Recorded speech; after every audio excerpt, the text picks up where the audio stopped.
fan. Riku stalks him silently and watches him until he meets Kairi, and then... Oh wait, hold on. Oh crap, sorry, I was thinking of Tetsuya Nomura's other gay fanfic buddy game. The kid with silver hair, big surprise, is evil, and bigger surprise is Jesus. And he wants to destroy the world for some reason that they never really explain in the game. He kills you, then wipes your memories and makes you his dead boyfriend. And then you help him destroy the world until the very end when he shoots you in the face for a second time. Then, for some equally inexplicable reason, he gets too bored with ultimate destruction to care anymore, and everyone lives happily ever after. Except for all the souls that got wiped from existence along the way. Toei is known for its, oh my god, what the fuck, how am I supposed to do all this shit at the same time? Award-winning gameplay.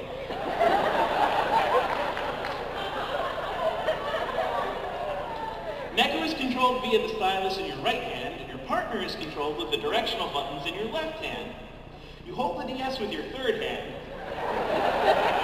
and if you really need to pause the game, you can press the start button with your cock. You even have to pause the game to end certain story battles, so cock use is not optional. Neko has to draw on the screen to activate psychic fashion accessories, while his partner has to dodge, change fighting styles, and activate combo strings on the top screen, all while playing a mini-game involving shapes poker or math equations. You do this while building up points to a two-person combo tech and passing a green spirit puck back and forth, both to increase your damage and to break through enemy defenses. Sound complicated? No. Well, don't worry, because out of battle, all you have to worry about is whether you have eaten today, how long it takes to digest your food, what you are wearing, where you wear it, why you are wearing it, how your pins are evolving, how many stickers you have gotten, whether or not you are doing well in Tin Pin Slammer, what to psychically implant into people's minds, what your current sync rate is, what the hell sync rate does anyway, how to take pictures of the past, what your current mission objective is, how much time you have left, how the weather is doing, whether the ghetto kid is good or bad, how to decipher what the math teacher from hell is saying, where the green pigs are, where the blue pigs are, where the black pigs are, what the hell a taboo noise is, what your effective level is, what your actual level is, what difficulty you're playing on, how much the computer is aiding you, what store owners like you, what time it is, what the airspeed of an unladen swallow is, whether or not you... and why the hell you are playing a game that requires enough multitasking to make your nose bleed onto your touch screen.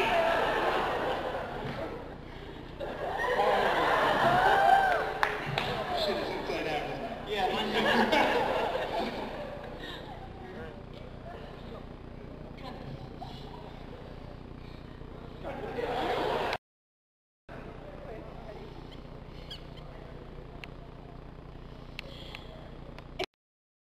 An organization dedicated to ruling the world and working their way up by first ruling the neighborhood, and it's run by Loretta Palazzo. Hail Palazzo! And I'm joined by Kai, who's the princess of the Poochers from Mars, and then she falls to Earth, and the Poochers come into play, and they're really adorable, but also evil, and then Nabashin shows up and saves the day. Nabashin was Tamane Shinichi, the director of the anime, and he did some move in the third step too, which is why they dress the same way pretty much, and they excel high, but has a dog that looks like a cat. Her name is Menchi, and she's their beloved pet and emergency food supply, because being a member of a cross doesn't pay too much money, so they'll eat her if it comes down to it. And speaking of not earning enough money, Excel has next door neighbors are these guys, who are poor nerds, and their names get mixed up in my head, but they're the nice guy, the perv, and the quiet one. And they get a job in the city, and they meet up with a couple of Power Rangers to form a Power Ranger-style group to fight crime and evil, and hand out parking tickets. And then you join up with this guy who's...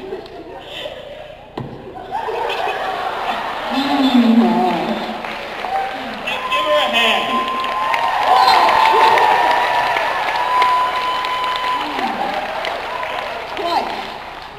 We have like 7 more bits in the buffer area, so we need to do this about this speed for the rest of the panel.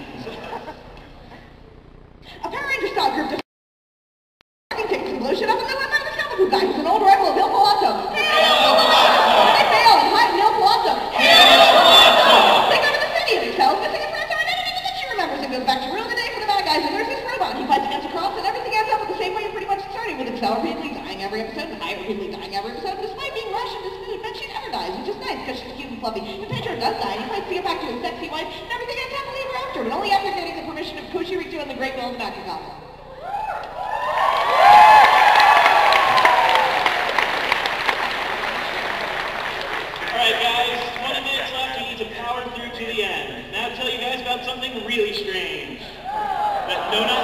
this.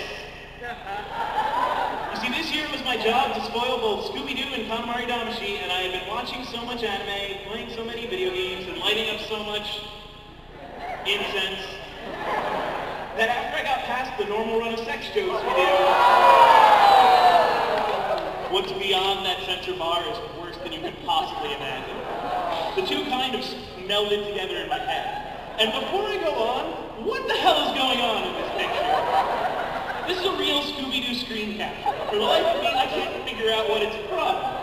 Scooby appears to have transformed into a giant ball of dog flesh. Freddy, Velma, and Shaggy appear to be looking on terrified, but not Daphne. She's too busy dancing in a bikini, flippers, and a zombie mask for some reason. But they aren't even by a lake. They're in the middle of the woods and they've been drinking. And Shaggy's dressed like a track star, but he's wearing loafers. This is like a bizarre alien disco ritual.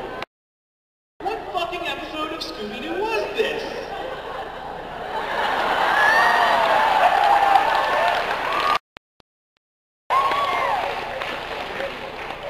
Anyway, back on track. Scooby-Doo and Katamari Damacy combine in my head to become Scooby-Dooby Damacy. Featuring Shaggy and Scooby rolling up a ball of frightened hippies.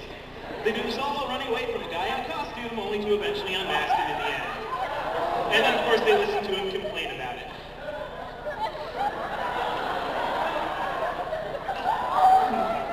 Now, I think we just won the award for most offensive panel at an anime convention ever. Now, to take your mind off of our entirely inappropriate humor long enough so that we don't get beaten up in the parking lot, here's an internet meme. These weren't the only things that got screwed up in my head during the making of Spoiler 3. For example, Rambo 1/2 is a story of Sylvester Stallone's personal life. Sometimes the only man after doing a man's manly job is a man who turns into a woman when splashed with cold water. And it's up to having adventures with gun pandas. Hunter X Holic is the story of Gon Tanuki, a kid who finds his father by fighting spirits no one can see with a fishing pole in order to gain his hunter's license from Yu Killua. The anime was really just a tie-in excuse for Captain Tsubasa Reservoir Chronicle, which is about people from parallel universes coming together to play soccer in attempts to win back fragments of Zidane soul.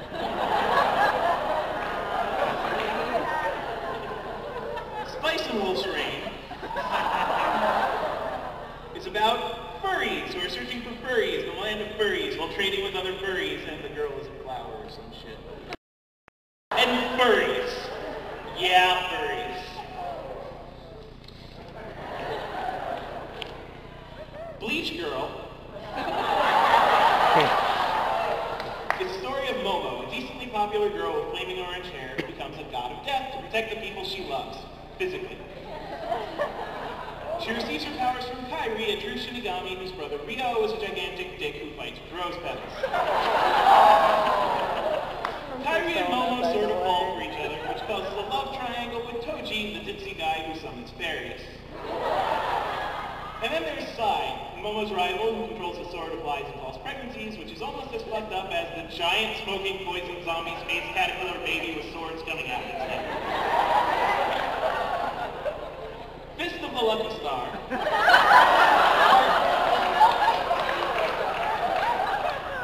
is about girls who are so cute your head explodes. The main character is known for doing something adorable and then shouting the catchphrase, "You're already gay." It later had spin-off series Outlaw Lucky Star, which was about annoyingly huge space pirates, and Shadow Lucky Star, which was about rape and cannibalism. The Da Vinci Code Geass is blind system. He ends up fighting against his best albino, now featuring Tom Hanks as Zero in his best role since Mermaid Forrest Gump.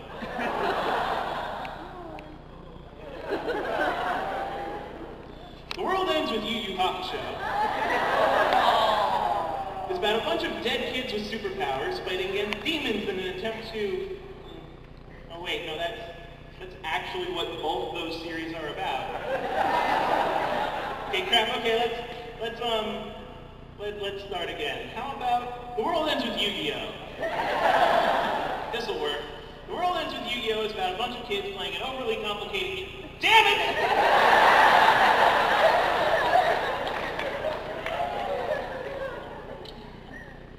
It looks like they're cutting us now. We had a bunch of other awesome bits we really wanted to show you. You guys aren't going to get to see Alphazard or X-Men or Free Tier or Tech on King Creed or all this awesome shit. But we have our laptop with us, and there's a hallway. So if you guys actually want to see this, come out there and check out the rest of our shit. We'll be happy to do the rest of the spoiler for you. We could be a fire hazard. That being said, this has been the last performance ever of Spoiler the Panel 3. Come and see us at NIAF, the New York Anime Festival and New York Comic Con, for the premiere of Spoiler the Panel 4. We absolutely love the fuck out of you guys. All right, on three. On three. One,